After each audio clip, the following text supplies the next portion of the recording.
वो तेज़ तेज़ चलता एक दरवाजे के सामने जाकर ठहर गया, जिसकी चौखट का दरवाज़ा नदारद था, लेकिन इसमें रास्ता ज़रूर बना हुआ था। वो हर चीज़ से बेनियाज दरवाजे की तरफ यूं देख रहा था जैसे कोई इसके अंदर से आने वाला हो।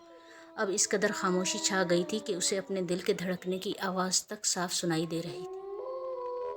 यकायक दरवाजे में से एक शख्स का हेवला नजर आया। इसने सर से पांव तक एक लंबा चोगा जेब तन किया हुआ था। वो इसके नज़दीक आकर रुक गया। इसके पीछे वही इंसानी ढांचा मौजूद था जो चंद लम्हे पहले इससे मिल चुका था। करीब आने पर इसने देखा कि इस शख्स के चेहरे पर झुर्रियाँ पड़ी हुई हैं और इसकी उम्र का अंदाज़ा कमोबेश 200 साल के करीब हो रहा था, क्योंकि इसके अबरू बुढ़ापे की वजह से लटक कर इसकी आंखों के आगे झुक आए थे और इसे साफ तौर पर दिखाई नहीं दे रहा था। कद किसी कदर झुका हुआ महसूस होता था। पाँव में कोई जूती वगैरह नहीं थी। इसके बावजूद वो खंडरात में झाड़ो झनकार थे। वो नंगे पाँव इस तरह चल रहा था जैसे किसी मखमल के कालीन पर चल रहा हो। कहो भोलेनाथ के पास क्यों आए हो? अगर ईश्वर ने तुम्हारी सिफारिश ना की होती तो तुम इस इमारत से 100 कोस दूर ही जलकर भस्म हो चुके होते। भोलेनाथ ने खूंखार लहजे में इसकी तरफ देखते हुए कहा। घुड़सवार ने अपने लहजे से नकाब उतार दिया था और चांद की चांदनी में इसका चेहरा 14वीं के चांद की तरह दमक रहा था। वो 28 बरस का एक खूबसूरत नौजवान था और निकलते हुए सरोकद की बदौलत इसे देखने में बहुत भला मालूम हो रहा था।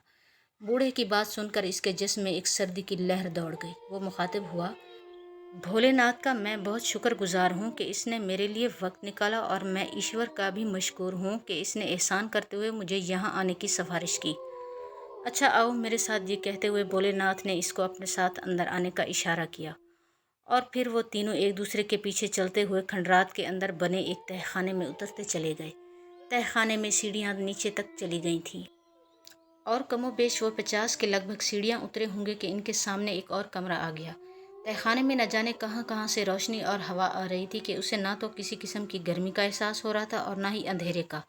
वो तीनों चलते हुए सामने नजर आने वाले कमरे में दाखिल हो गए। ये एक काफ़ी कुशादा कमरा था जिसमें एक तरफ हड्डियों का ढेर लगा हुआ था। इसने गौर से देखा। खुदा की पनाह, वो सब इंसानी हड्डियों का ढेर था। न जाने वो कब किन बदनसीब इंसानों की हड्डियाँ थीं और किस किस्म के हालात से दो चार हुए थे। छतों पर जा बजा मकड़ी के जाले तने हुए थे और इसके साथ साथ बेशुमार चमगादड़ें उल्टी लटकी हुई थीं। जिसामत के लिहाज से वो कबूतर के बराबर थीं। इतनी बड़ी चमगादड़ें कम से कम इसने अपनी ज़िंदगी में पहले नहीं देखी थी और इनकी तरफ देखकर जिस्म पर थरथरी सी छूटती थी। फिर जल्द ही ये एहसास जाता रहा। भोलेनाथ ने एक तरफ बिछी चटाई पर बैठने का इशारा किया और ख़ुद भी एक तरफ बैठ गया। ढांचा बदस्तूर इसी तरह खड़ा रहा। अब अपने आने का मकसद बयान करो, जिसके लिए ईश्वर ने तुम्हारी सिफारिश की है। भोलेनाथ ने उसे मुखातिब किया। मेरा नाम नारायण है। मैं यहाँ से एक रात दिन की मुसाफत पर वाक़ एक रियासत मूरत नगर के राजा बहराम दास का बड़ा बेटा हूँ। कुछ अरसे से हमारी रियासत में एक अजीब वाक़या तसलसल से पेश आ रहा है, जिसकी वजह से सारी नगरी के मकीन खौफ व हरास में मुब्तला होकर रह गए हैं। बात दरअसल ये है कि हर चांद की 14वीं शब नगरी के किसी एक घर में से एक सुंदरी नारी यकायक गायब हो जाती है। इसके लिए हमने खोज लगाने की बहुत कोशिश की, मगर रातों को पहरा देने के बावजूद हम इसका कोई सुराग नहीं लगा सके। सबसे बड़ी मुश्किल तो ये है कि इसका पता नहीं चलता कि कब और किस वक्त 14वीं रात को कौन से घर से कौन सी नारी गायब हो जाए। इसलिए सब घरों पर पहरे भी नहीं बिठा सकते। इस परेशानी की वजह से नगरी के लोग आहिस्ता आहिस्ता नगरी छोड़कर जा रहे हैं। इस वजह से राजा बहराम दास बहुत फिक्रमंद हैं। थक हार कर मेरे पिता ने ईश्वर से राब्ता किया। ईश्वर से हमारे पुरखों के बहुत गहरे मरासिम रहे हैं, जिसकी वजह से पिताजी ने इससे मदद चाही।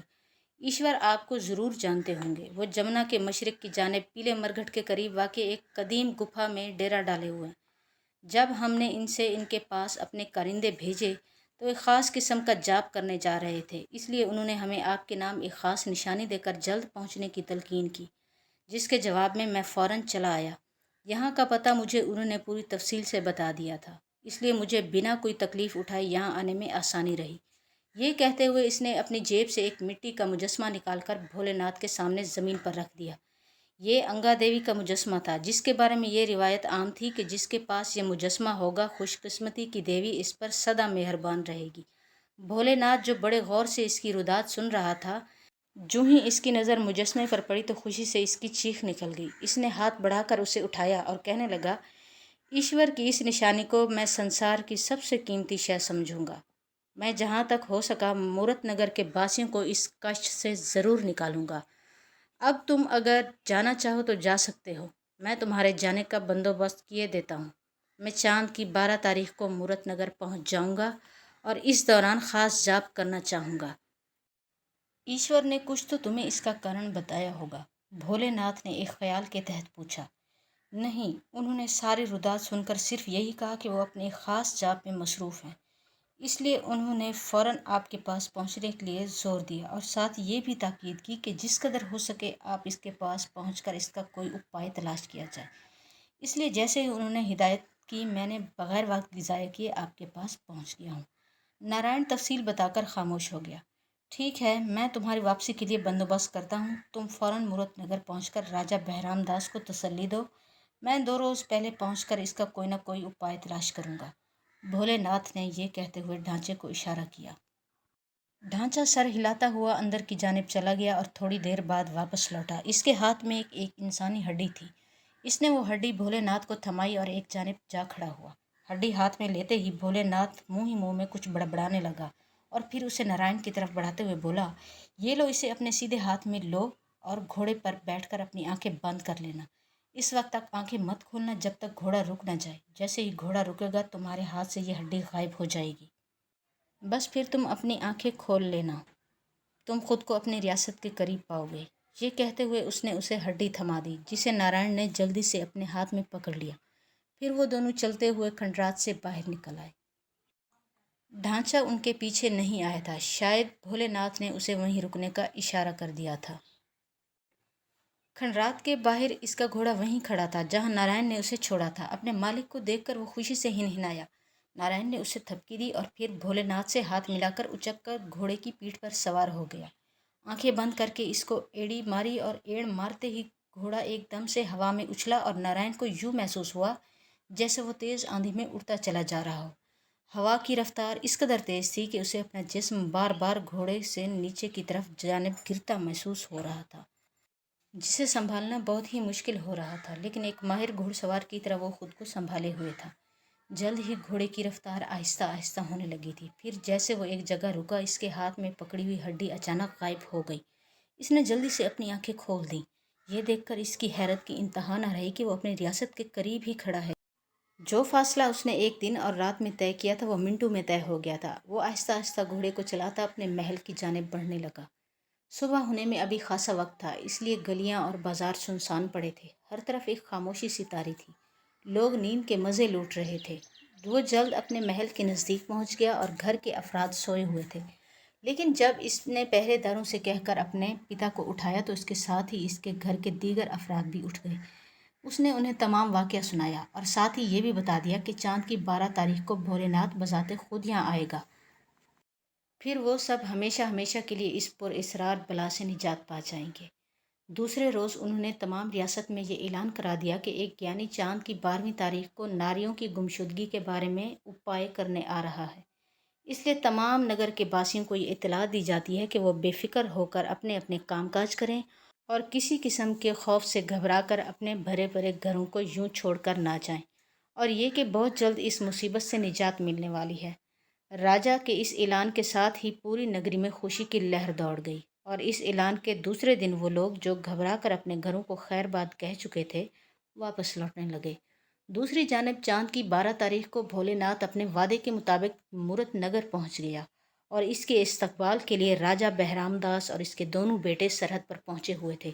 वो इसे इज़्ज़त और एहतराम से महल में ले आए। भोलेनाथ अपने साथ एक और उल्लू और एक चर्मी थैला लाया था और इसमें न जाने क्या कुछ भरा हुआ था। उल्लू आम उल्लुओं की जिसामत से बड़ा था। इसकी बड़ी बड़ी और लाल अंगारा आंखों की तरफ देखकर जिस्म पर कपकपी सी तारी होती थी। राजा ने इसके रहने के लिए महल के दाएं जानिब एक कतार में बने कमरों में एक कमरे में रहने के लिए बंदोबस्त कर दिया था। कमरे में ज़रूरत की हर चीज़ पहले से ही रखवा दी गई थी। लेकिन भोलेनाथ ने यह कहकर इन मादी चीज़ों से कोई सरोकार न है, इन्हें उठवा लिया जाए। सब के सब बहुत हैरान कुन था। बहरहाल उन्होंने ज़्यादा ज़ोर देना मुनासिब ना समझा। बाद में खुद को तनहा छोड़ने का कहा। वो सब उसे वहीं वापस छोड़कर वापस लौट आए। ये चाँद की 13 तारीख थी। आसमान पर गहरे बादल छाए हुए थे। اس قدر اندھیرا تھا کہ 1 فٹ کے فاصلے تک کی چیز واضح دکھائی نہ دے رہی تھی۔ دور جنگل سے کبھی کبھی گیدڑوں اور لگڑ بگڑوں کے چیخنے کی آوازیں سنائی دے جاتی تھیں۔ چاروں طرف ہو کا عالم طاری تھا، بہت ہی لرزا دینے والی شب تھی۔ اس بھیانک اور پر اسرار خاموشی میں بھولے ناتھ ایک جانب بڑھا جا رہا تھا۔ اس کے دائیں کندھے پر اس کا الو بیٹھا ہوا تھا اور بائیں کندھے پر اس نے ایک چادر ڈالی ہوئی تھی۔ اس نے ایک ہاتھ میں مٹی کی ہنڈیا اٹھائی ہوئی تھی جس کے منہ پر ایک سفید کپڑا بندھا ہوا تھا۔ رات کے اندھیرے میں وہ یوں آگے بڑھا چلا جا رہا تھا جیسے دن کا سماں ہو۔